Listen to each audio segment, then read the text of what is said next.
당길치 채비 고수들만 하는 게 아닙니다. 우리도 한번 배워보죠.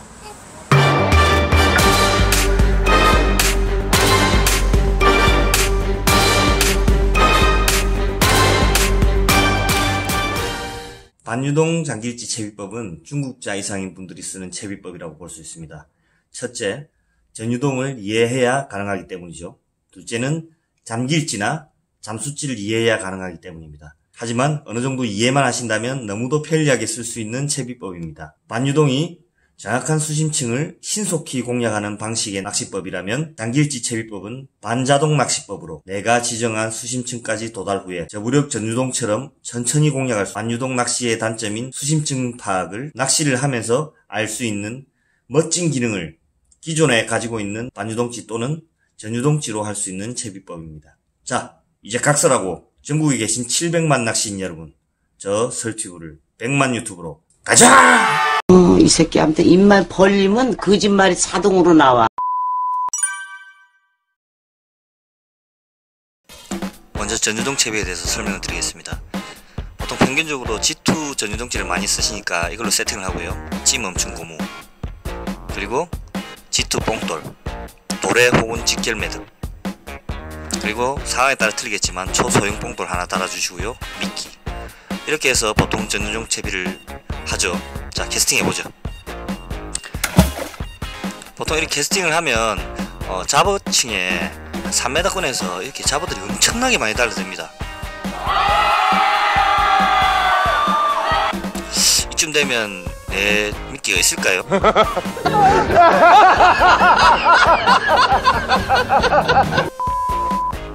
네, 잡어층을 이렇게 뚫고 지나가면 바늘에 미끼가 없는 경우가 상당히 많습니다. 우리는 대상어에게 미끼를 입 앞에 갖다 줘야 되는데 미끼가 없는 빈바늘 낚시를 하게 되죠. 참 황당합니다. 이렇게 되면 우리가 어떻게 해결을 해야 될까 고민을 하게 되죠. 이때 고무력 장길치 변형채비로 한번 해보도록 할게요. 먼저 우리가 쓰고 있는 G2찌를 고무력 반유동찌로 교체를 한번 해봅시다. 0.5 또는 1호, 이 정도 속도라면 충분하다고 저는 생각이 됩니다. 이렇게 하시고요.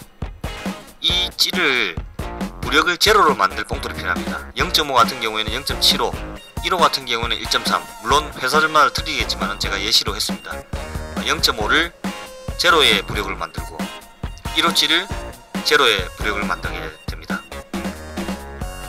이렇게 되면 이 찌는 걸리게 되면 근근히 떠있는 수준이 되겠죠. 제로 찌 수준의 무력을 가지게 됩니다. 이 상태에서 초소형 뽕돌로 무게를 맞춰서 빠지게 만드는 고무력 장길치 변형채비라고 하죠. 여기 보시면 연사매듭 같은 경우에는 주로 보통 끌어놨는 경우가 좋습니다. 왜냐하면 수심 체크를 하기 위해서 전유동에서, 그리고 반응구슬 이 두 개를 달아야지 반유동 채비가 되겠죠.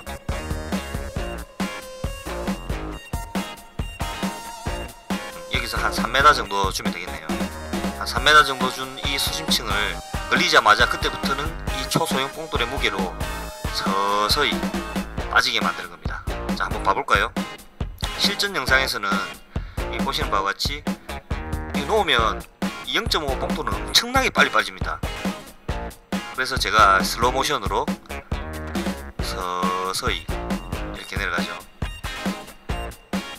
하지만 여기서 여부력을 감소를 시킨 다음에 침강하게 만드는 잠수책으로 변형을 해보겠습니다. 자, 넣으시면 걸리고 천천히 내려갑니다. 고정 수심 후에 천천히 내려가죠. 준비가 되셨나요? 잡어가 보통 한 2m, 3m, 4m권 확인이 된다면 면사매듭으로 수심을 먼저 맞춰주십시오. 그런 후에 밑밥을 주시고, 자, 이제부터 시작을 한번 해볼까요? 우리가 기존에 맞췄던 3m권까지는 엄청나게 빠른 속도로 이렇게 빨리 내려갑니다. 자, 보시죠. 여기까지 빠르게 내려간 후에, 그리고 연사매듭이 걸린 시점부터 천천히 내려갑니다. 잡어들은 못 따라오죠. 그리고 3m 이상 넘어가게 되면 서서히 침강이 되면서 우리 대상어에게 맛있는 미끼를 이렇게 줄 수 있게 됩니다.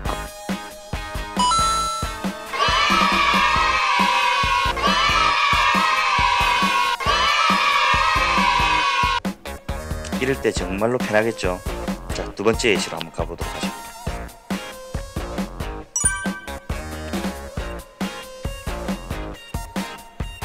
수심은 어디에 뱅에는 어디쯤. 보통 초보자들이 전유동 낚시를 처음 입문을 하셨을 때 가장 크게 겪는 애로사항이 바로 이겁니다. 전유동 낚시를 하다 보면 내 채비가 어디쯤 갔는지 도저히 알 수가 없습니다. 고기는 언제쯤 물었는지.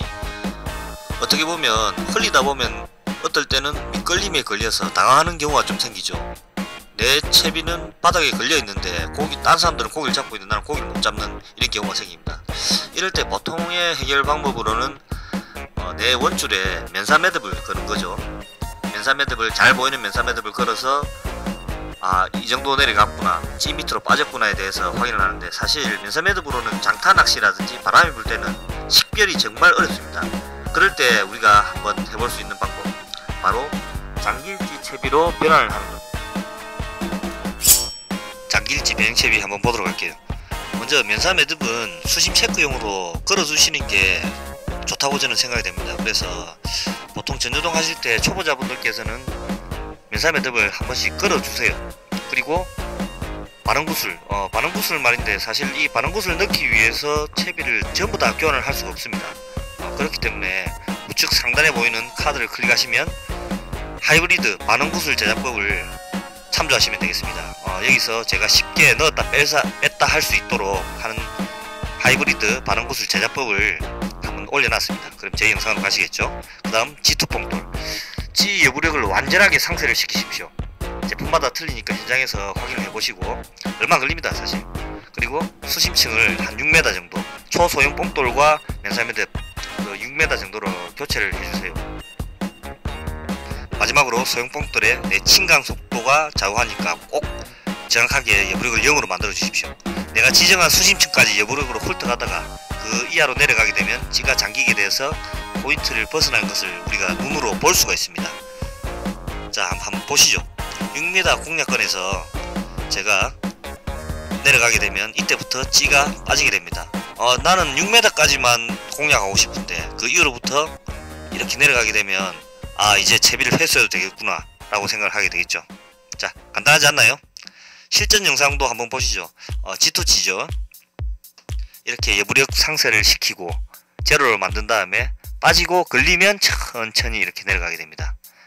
자, 이때 채비를 올려놔야 되겠죠. 자, 다시 한번 보시죠. 천천히 채비가 걸린 후에 내려가.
분들이 도와주시면 됩니다. 정보가 유용하셨다면 설투브를 100만으로